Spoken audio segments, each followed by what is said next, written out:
ప్రభువాక్య సందేశాలు సమాధానపరచు సందేశాలు పరమునకు చేర్చే సందేశాలు ఇవి ఒలీవా సందేశాలు. ప్రభువాక్య సందేశాలు సమాధానపరచు సందేశాలు పరమునకు చేర్చే సందేశాలు ఇవి ఒలీవా సందేశాలు. ప్రవర్త అయినటువంటి యెషయా సర్వశక్తి గల దేవునికి ప్రార్థన చేయుచున్నాడు. ప్రార్థనలో అందరము చేస్తూ ఉంటాం. ప్రార్థన అందరము అనేక సమస్యల గురించి ప్రార్థన చేస్తూ ఉంటాం. మనకు కలిగిన బాధల గురించి, మనకు కలిగిన సమస్యల గురించి మనం ప్రార్థనలు చేస్తూ ఉంటాం. కానీ ఒక్కొక్క సమయంలో ఒక్కొక్క రకమైన ప్రార్థనలు చేయవలసిన అవసరము ఎంతైనా ఉంది. అన్ని సమయాలలో, అన్ని పరిస్థితులలో ఒకే రకమైన ప్రార్థనలు చేయటం వలన ప్రయోజనం ఉండదు. ఇది క్రైస్తవులైన మనమందరము కూడా నేర్చుకోవలసినటువంటి సత్యం. ఇంకా చాలా తక్కువ ప్రార్థన చేస్తే అంత మంచిది. అవసరతను బట్టి, ఆ స్థితిగతిని బట్టి మాట్లాడి దేవునితో ప్రార్థించి మౌనముగా ఉంటే ఇంకా మంచిది. మనం ఎంత ఎక్కువ ప్రార్థన చేయాలని ప్రయాసపడితే అంత పొరపాట్లు దొల్లుతాయి.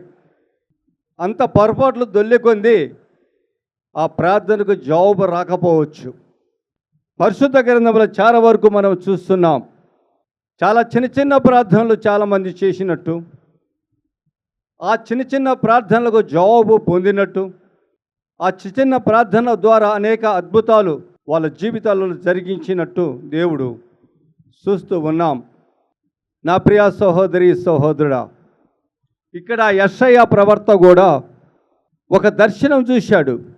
ఇక్కడ ప్రార్థనలో చూశాడా, కల దర్శనమా, ప్రార్థన దర్శనమా అనేది రాయలా. కానీ రాయబడిన మాట ఏంటయ్యా అంటే దర్శనం అనే మాట రాశాడు. దర్శనములో సర్వశక్తి గల దేవాతి దేవుడు తన సింహాసనం మీద ఆసీనుడై ఉన్నప్పుడు దేవుని యొక్క దూతలు కెరూబులు, షెరూబులు అంటే షరాబులు, కెరాబులు అనే ఈ దూతల పేర్లు ఎన్ని రకరకాల దూతలు ఉంటాయి. ఒకే రకమైన దూతలు ఆకాశం ముందు లేరు. కొన్ని రకరకాలైన దూతల పేర్లు ఉన్నాయి. ఆ దూతలు ఆ రకాల పేర్ల ప్రకారము ఉన్నారు. ఇక్కడ మనం చూస్తున్నాము దూతలు, కెరాబులు, షరాబులు అనేటువంటి దూతలు ఉండి నిత్యము పరిశుద్ధుడు పరిశుద్ధుడు పరిశుద్ధుడు పరిశుద్ధుడు, సర్వోన్నతుడు సర్వోన్నతుడు సర్వోన్నతుడు, మహోన్నతుడు మహోన్నతుడని గాన ప్రతిగానములతో స్తుతిస్తున్నారంట. నిత్యము స్తుతిస్తుంటే ఆ స్తుతి ధ్వని ఆ యొక్క మందిరము గడప కదలించబడుతుందంట. ఉనుకుతుందా ఆ ధ్వనికి? ఆ పరలోక పట్టణం అన్నమాట అక్కడ అని ఆ పుస్తకంలో రాయబడి ఉంది. ఆ దర్శనము చూస్తున్నాడు. చూస్తూ యెషయా ప్రవక్త కూడా ఆయన అయ్యో రాజు నాకు కనిపిస్తున్నాడు, నేను కనులారా నా రాజును చూస్తున్నాను, రాజులకు రాజు ప్రభులకు ప్రభు అయిన ఆ దేవుని నేను కనులారా చూస్తూ ఉన్నానే, సైన్యములకు అధిపతి అయిన యెహోవాను నా కనులారా నేను చూస్తున్నానే, కానీ నేను స్తుతించలేకపోతున్నానే. ఆ యొక్క దేవదూతలు కెరాబులు షరాబులు స్తుతిస్తున్న రకంగా నేను స్తుతించలేకపోతున్నానే అని బాధపడుతున్నాడు, వేదన పడుతున్నాడు, దుఃఖపడుతున్నాడు. నా ప్రియ సహోదరి సహోదరుడా, ఆ బాధల నుంచి, ఆ దుఃఖముల నుంచి ఆయన హృదయమును తన్నుకొని వస్తుంది ప్రార్థన. హృదయం నుంచి బయటికి వస్తుంది ప్రార్థన. అయ్యో నేను అపవిత్రమైన పెదవులు కలిగిన వాడును ప్రభువా. అయా, నా పెదవుల ద్వారా నిన్ను స్తుతించలేకపోతున్నాను ప్రభువా. నేను అపవిత్రుని ప్రభువా. నేను అపవిత్ర పెదవులు కలిగిన వాడునయ్యా. అయ్యో రాజా, సైన్యములకు అధిపతి యెహోవా, స్తుతించలేకపోతున్నానయ్యా, నిన్ను కీర్తించలేకపోతున్నానయ్యా. దయచేసి నన్ను కరుణించు ప్రభువా అన్ని ప్రార్థన చేస్తూ ఉన్నాడు. అంతేకాదు, అయా, అపవిత్ర పెదవులు కలిగిన మనుషుల మధ్య నివాసం ఉన్న వాణిని, అందుకే నాకు ఈ యొక్క పరిస్థితి వచ్చింది. నా తండ్రి, నా దేవా, నువ్వు నాకు దర్శనమిస్తున్నావు. నేను దర్శనము కనులారా చూస్తున్నాను, కానీ స్తుతించలేని దౌర్భాగ్య పరిస్థితిలో ఉన్నాను ప్రభువా. అపవిత్ర పెదవులు కలిగిన మనుషుల మధ్య నివాసం ఉండి అపవిత్రమైన పెదవుల ద్వారా నిన్ను స్తుతించలేని దౌర్భాగ్య పరిస్థితిలో ఉన్నాను ప్రభువా. నన్ను క్షమించు ప్రభువా, నన్ను ఆదరించు ప్రభువా, నన్ను ఆదుకో ప్రభువా అని ఎలుగెత్తి ప్రార్థన చేస్తున్నాడంట. ఎలుగెత్తి కేకలేసి ప్రార్థన చేస్తున్నాడు. ఆయన ఆ ప్రార్థన ఎక్కడి నుంచి వచ్చింది? హృదయం బద్దలైపోయింది. ఆ యొక్క దృశ్యాన్ని చూసినప్పుడు, ఆ యొక్క ప్రభ దర్శనముల సర్వశక్తి గల రూపాన్ని చూసినప్పుడు, ఆ షరాబు ఖరాబులను చూసినప్పుడు, వాళ్ళు స్తుతిస్తుంటే ఆ స్తుతి గానాన్ని వింటున్నప్పుడు, నాకు ఆ ధన్యత లేదే, నాకు ఆ భాగ్యం లేదే. అయ్యో, నేను అపవిత్ర పెదవులు కలిగిన పాపినే. నా పెదవుల ద్వారా రాజును నేను స్తుతించలేకపోతున్నానే. ఆ సైన్యములకు అధిపతిగా యెహోవాను స్తుతించలేకపోతున్నానే. ఎంత దౌర్భాగ్యుని ప్రభువా, ఎంత దౌర్భాగ్య స్థితిలో ఉన్నాను నా తండ్రి అని చెప్పి గుండెలు పగిలి అవిష్యలాగా ప్రార్థన చేస్తూ ఉన్నాడు. ఒకే ఒక ప్రార్థన, ప్రార్థించలేకపోతున్నాను, స్తుతించలేకపోతున్నాను, ఆరాధించలేకపోతున్నాను, అంతే. ఈనాడు కూడా చాలామందిని నేను చూస్తున్నాను. ఒక మనిషి పాట పాడుతుంటే, దేవుని పాట ద్వారా స్తుతిస్తుంటే, ఒక మనిషి పాట స్తుతి గీతాల చేత ప్రారంభించి స్తుతి గీతాలు పలుకుతుంటే, తన వంతు తనుగా నోరు విప్పి కలిపి స్తుతించాము, స్వరముతో పాడదామనే ఆలోచన రావటంలా. వాయిద్యాలతోటి వాయిస్తుంటే, మన దగ్గర వాయిద్యాలు లేవులే. 2 చేతులు దేవుడు ఇచ్చాడు. ఒక్క చేతిలో ఉన్న ఒక్క చెయ్యి ఉన్నవాడే టేబుల్కేసి మోస్తున్నాడే. టేబుల్కేసి ప్రభువా ప్రభువా అనుకుంటా హృదయంలో. ఆడు టేబుల్కేసి ఒక్క చేతనే మోత్తూ దేవుని స్తుతిస్తున్నాడే. నాకు 2 చేతులు సజీవంగా ఉన్నాయే, నాకు 2 చేతులు ఉన్నాయే, నేను ఎందుకు స్తుతించలేను? నేను ఎందుకు చప్పట్లు కొట్టకూడదు? నేను ఎందుకు చప్పట్లు కొట్టకూడదని ఆలోచన లేనటువంటి దౌర్భాగ్య పరిస్థితుల్లో ఉన్నాం మనం ఈరోజు. క్రైస్తవ సమాజం చప్పట్లు కొట్టడానికి కూడా ప్రెస్టేజ్లు అడ్డం వస్తున్నాయేమో, వాళ్ళకి స్థితిగతి అడ్డం వస్తుందేమో, వాళ్ళకి ఉన్నతైన స్థితి అడ్డుపోతుందేమో.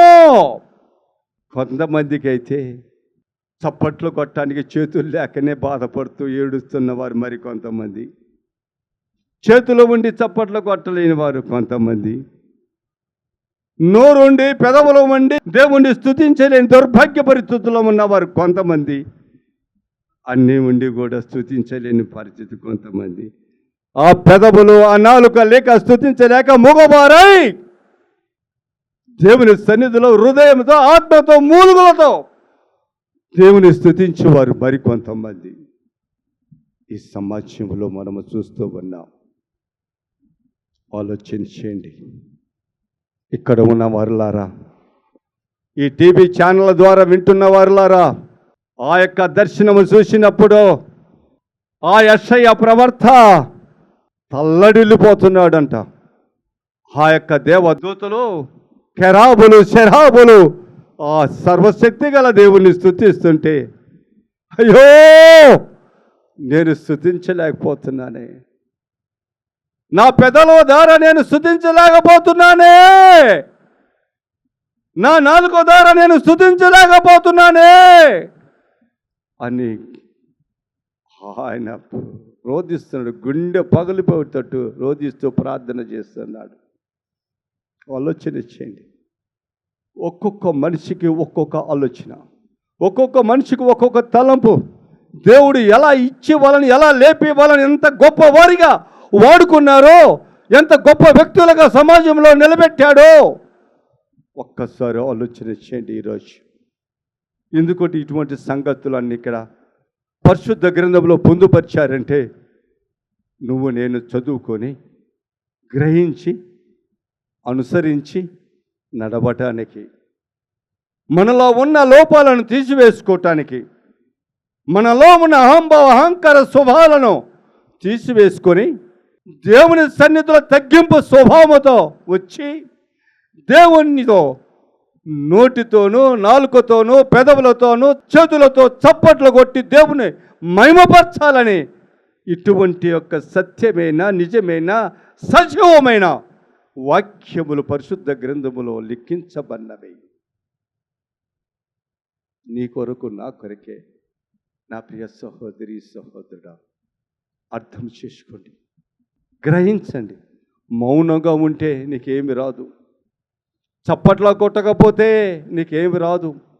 దేవుడు చూస్తున్న దేవుడు. దేవుడు గుడ్డివారిలాగా చూడలేని దేవుడు కాదు. ఆయన నేత్రులు బాగా తేజస్సుగా ఉన్నాయి.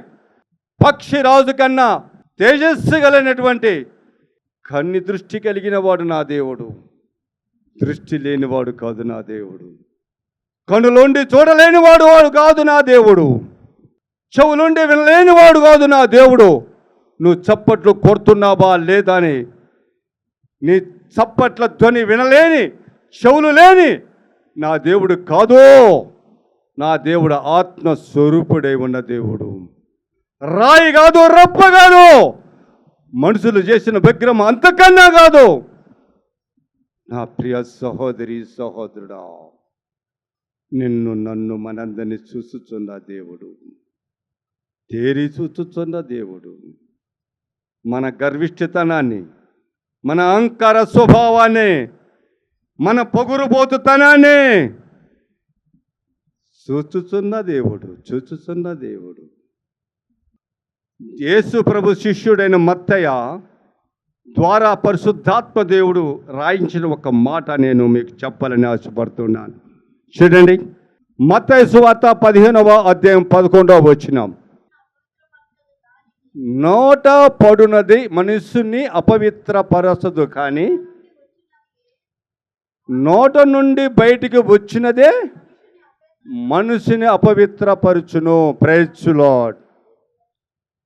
నోట నుండి లోపలికి వెళ్ళేది ఎప్పుడైనా మనిషిని అపవిత్రపరచదంట. ఏమపరచదు? అపవిత్రపరచదు.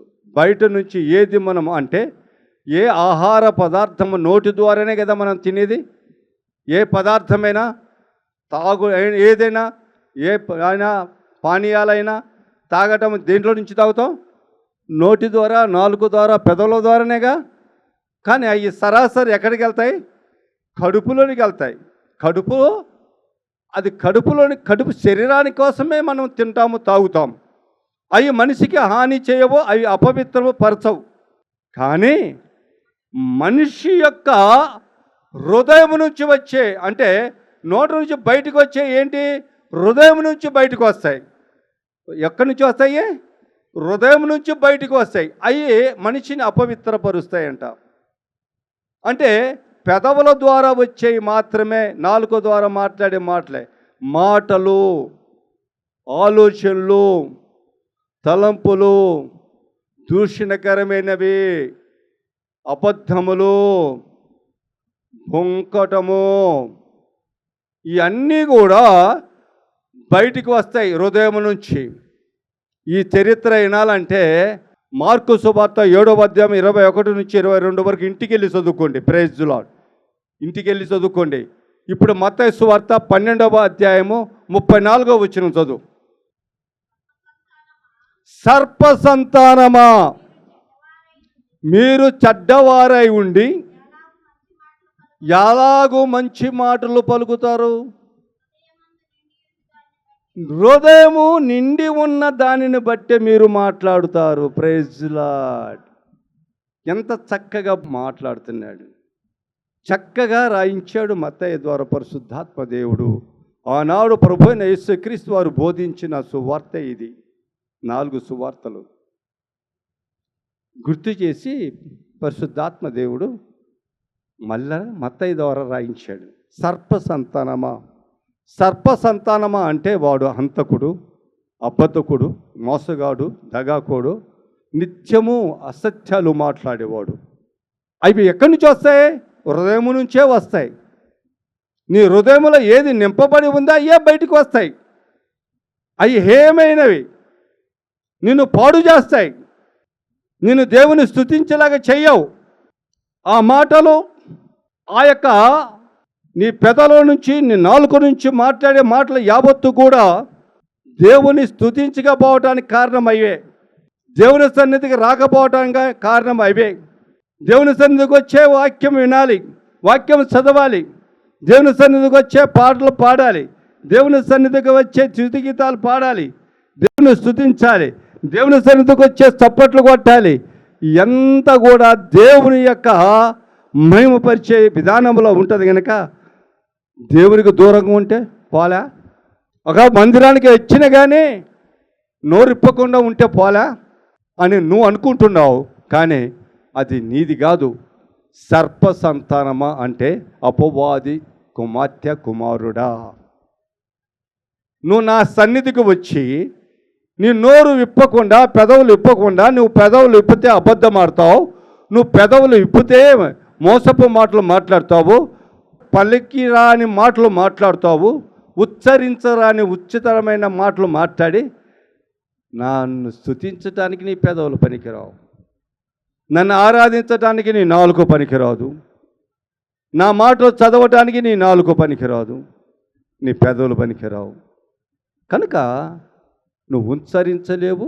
ఒకవేళ ఉచ్చరించినా దానికి ప్రయోజనం ఉండదు, నువ్వు స్తుతించినా దానికి ప్రయోజనం ఉండదు. ఎందుకంటే నీ హృదయం నుంచి సర్పసంతానమా ఏంటంట, అవి నీ లోపల నుంచి వస్తాయి. ఈ ఆలోచనలన్నీ వ్యతిరేకమైన ఆలోచన, ప్రయోజనం ఉండదు.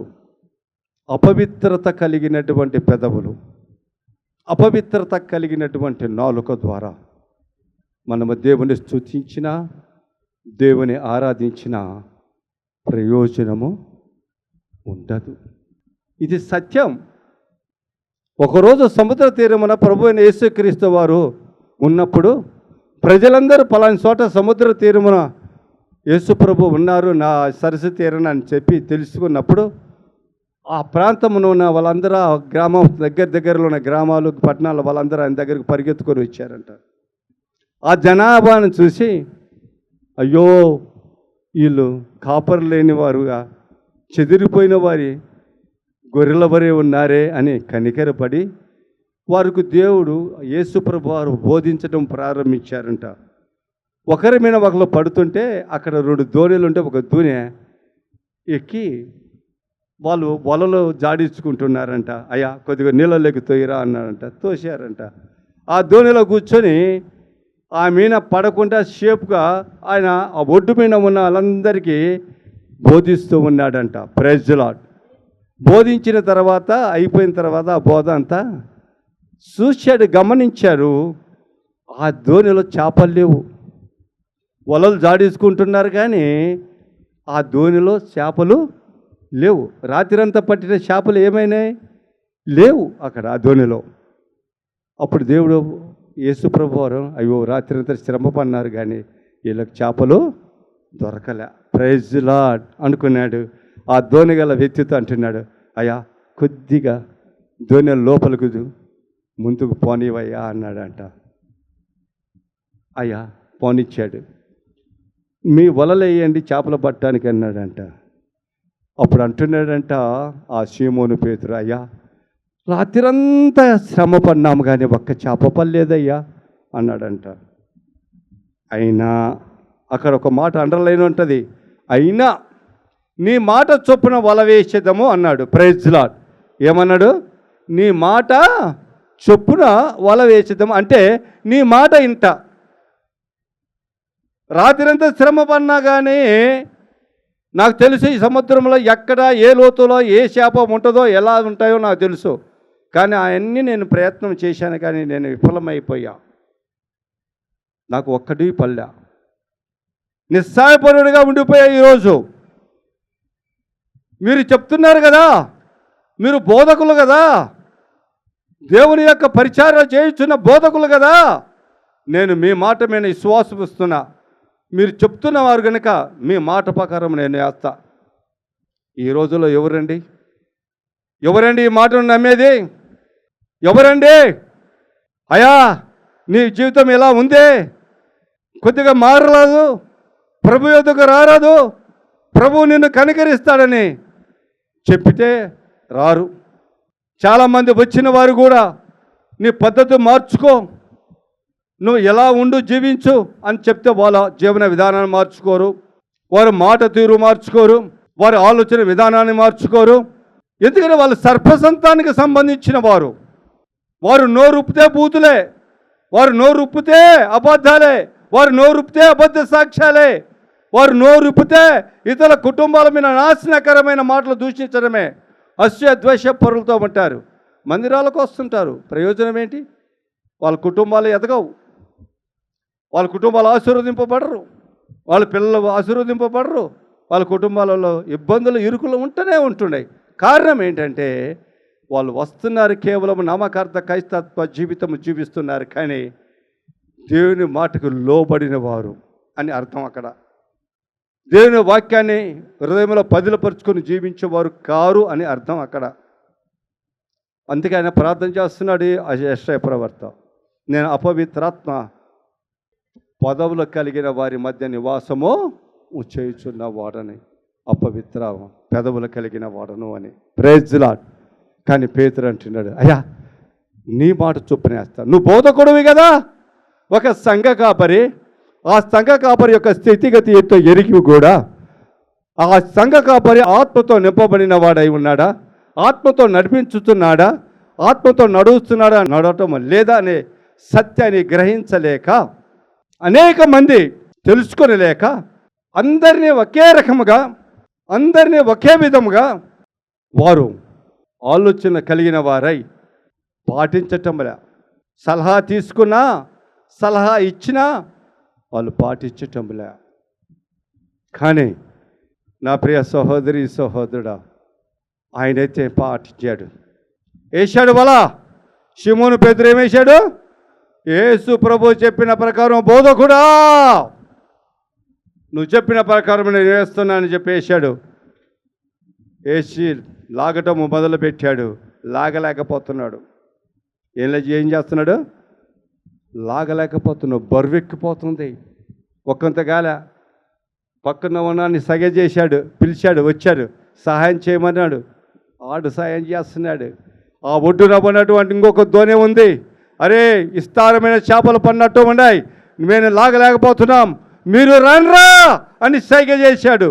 వారు వచ్చారు, ఆ దోణిని తీసుకొని వారు కూడా లాగుతున్నారు. ఇద్దరు 2 దోణిల వాళ్ళు లాగారు. ఒడ్డుకు తీసుకొని వస్తే 2 దోణులు నిండినాయి. చప్పలకు దేవుని మహిమపరచండి. 2 దోణులు నిండినాయి యేసు నామములో. యేసు మాట ఎవరైతే వింటారో, యేసు మాట ఎవరైతే లోపడతారో వారు కృప పొందిన వారుగా ఉంటారు, మేలు పొందేవారుగా ఉంటారు. ఈరోజు యేసుప్రభు వారు లేరు కదయ్యా అంటారు మీరు, కానీ యేసుప్రభు వారు ఉన్నారు అని నేనంట. ఆనాడు సజీవుడిగా శరీరధారిగా ఉన్నాడు, ఈనాడు ఆత్మస్వరూపుడై ఉన్నాడు. నమ్మిన వారు గట్టిగా సపర్లు కొద్ది దేవుని భయపరచండి. Praise lord. ఈ శిబిరంలో ఉన్నాడు, ఈ శిబిరంలో ఉన్నాడు, ఈ శిబిరంలో చేస్తున్న ప్రార్థన ఆలోకిస్తున్నాడు. ఈ శిబిరంలో చేస్తున్న ప్రతి విషయాన్ని ఆయన స్వచ్ఛంగా బయలుపరుస్తూనే ఉన్నాడు. నేటికి కూడా నా దేవుడు నన్ను విడవకనే ఉన్నాడు, నన్ను నడిపిస్తూనే ఉన్నాడు, తన ప్రజలకు మేలు చేస్తూనే ఉన్నాడు. అద్భుతాలు చేసే దేవుడు. అవన్నీ చూసిన తర్వాత పేతురు దిమ్మ తిరిగిపోయినాయి. షిమోను పేతురు తల తిరిగిపోయింది. బోధకుడు యొక్క మాటకు లోబడితే ఎంత కార్యము జరిగిందో చూశాడు కనులారా. ఆయన తిన్నాడు. చూడండి, లూకా సువార్త 5వ అధ్యాయం 8వ వచనం. షిమోను పేతురు అది చూసి యేసు యొక్క మోకాల యొద్దట సాగిలపడి, ప్రభువా, చూడు, దోణిలో కూర్చొని ఉన్న యేసు ప్రభు దగ్గర ఆ యొక్క షిమోను మోకరించాడు. ఆయన కాళ్ళ దగ్గర, పాదాల దగ్గర. ఎప్పుడు ఆ దోణిలు నిండిపోయినాయో ఆ యొక్క షిమోను నమ్మాడు. ఈయన బోధకుడు, ఈయన అద్భుతాలు చేయగలిగిన శక్తి గల సామర్థ్యత కలిగిన ఒక గొప్ప బోధకుడని గ్రహించాడు. ఎంటనే ఎంటనే ఎంటనే ఆ యేసు ప్రభు యొక్క పాదాల దగ్గర మోకరించాడు. మోకరించి ఏమంటున్నాడు? అయ్యా, ఏమయ్యే? అయ్యా, నేను పాపాత్ముడనయ్యా. అయ్యో, నేను పాపాత్ముడను ప్రభువా. అయ్యా, నువ్వు చెప్పగా మునుపు నేను వలలు వేశాను ఈ సముద్రంలో, కానీ ఒక్క చేప పల్లె. నేను ఇక్కడ ఒక సాక్ష్యం మీకు నేను చెప్పాలి. మట్ట కోటేశ్వరరావు త్రాగుడనే వ్యసనాలతో నింపబడినప్పుడు నేను ఆ గ్రామానికి వెళ్ళటం ప్రారంభించాను. ఆ గ్రామానికి వెళ్ళినప్పుడు మరి దేవుని మహాకృపను పెట్టి కోటేశ్వరరావు నాతో కలవటం జరిగింది. ప్రార్థన చేయించుకోవటం జరిగింది. అక్కడ నేను అన్నాను కోటేశ్వరరావుతో, నీ శ్రమలు నాకు అర్థమైనాయి, నీ బాధ నాకు అర్థమైందయ్యా. నువ్వు ఒకసారి శిబిరానికి రా, శిబిరంలో నీ గురించి నేను ప్రార్థన చేస్తానన్నా. ఆయన ప్రార్థన చేయించుకున్నాడు 1-2 సార్లు తట్టివేరులో. ఒకరోజు తను, తన భార్య, తన బిడ్డలందరూ కలిసి వచ్చారు శిబిరానికి. ఆ శిబిరంలో ప్రార్థన చేశాం. ఇట్లనే 2-3 పాస్టర్లు కూర్చొని ఉన్నారు నా దగ్గర. అందరం కలిసి ఆయన వ్యసనాన్ని గురించి, ఆయన స్థితిగతిని గురించి ప్రార్థన చేశాం.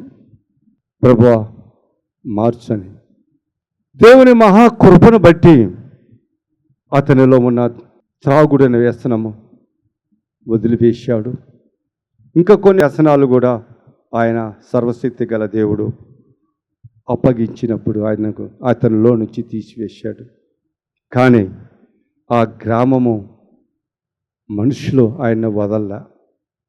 ఆయన ఆ గ్రామ మనుషులు అతన్ని హేళన చేయటం ప్రారంభించాడు. ఆ గ్రామ మనుషులు హేళన చేయటమే కాదు, అతన్ని దూషించటం ప్రారంభించారు. ఆ గ్రామ మనుషులు అతన్ని చాలా ఇబ్బంది పెట్టడం ప్రారంభించారు. అప్పుడు నాతో అన్నాడు, అయ్యా, నన్ను భరించలేకపోతున్నా, ఆ గ్రామంలో నేను ఉండలేకపోతున్నాను, నన్ను ఏం చేయమంటావు అయ్యగారు అని చెప్పి నన్ను అడిగాడు. నేను అన్నాను, మీ ఆవిడ ఎక్కడ ఉంటుంది అని. ఈడిపిగల్లో ఉంటుంది. మీ పిల్లలు ఈడిపిగల్లో ఉంటారు. ఏం చేస్తుంది అక్కడ అమ్మాయి? అయ్యా, ఇంటి పనులు చేసుకొని బతుకుతావు. నువ్వు ఇక్కడ ఏం చేస్తున్నావు? మరి వెళ్ళిపో అక్కడికి. నీ భార్య బిడ్డల దగ్గరికి వెళ్ళిపోయి ఈ గ్రామాన్ని వదిలేసాయి, ఈ మనుషులను వదిలేసాయి. వీళ్ళు నీకు సరైన వారు కాదు, ఈ చెడ్డవారు, నిన్ను బాగుపడినారు, వెళ్ళిపో అన్నా. వెళ్ళిపోయాడు. ఈడపల్లి హ్యాపీగా బతుకుతున్నాడు, చక్కగా పెరుగుతుంది, ఆధ్యాత్మిక జీవితంలో వదిలుతున్నారు. నా ప్రియ సహోదరి సహోదరుడా, అపవాది వెంబడించింది మళ్ళా. అపవాది వెంబడించింది మళ్ళా. ఏదో ఒక మనుషుల రూపంలో వెంబడించింది. అక్కడ కూడా ఇబ్బంది పెట్టడం మొదలుపెట్టాడు. కానీ కుమారుడు కుమార్తె ఇరువురు కూడా నిలబట్టడం, నిలదొక్కటం, పడిపోవటం, నిలదొక్కటం, పడిపోవటం జరుగుతున్నాయి.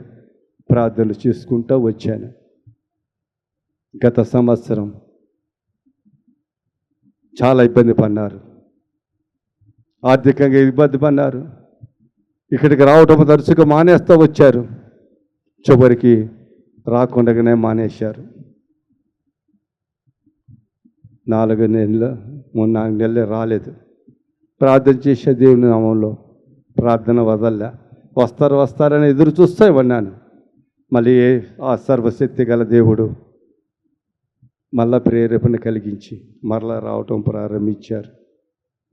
నా ప్రియ సహోదరి సహోదరుడా, ఎందుకంటే ఈ పాపాత్మ మధ్య జీవిస్తున్న మనుషులను, మంచిగా జీవించాలనుకున్న మనుషులను ఈ పాపములు జీవిస్తున్నవారు, లోకానుసారంగా జీవిస్తున్నవారు, లోక సంబంధికుల వారు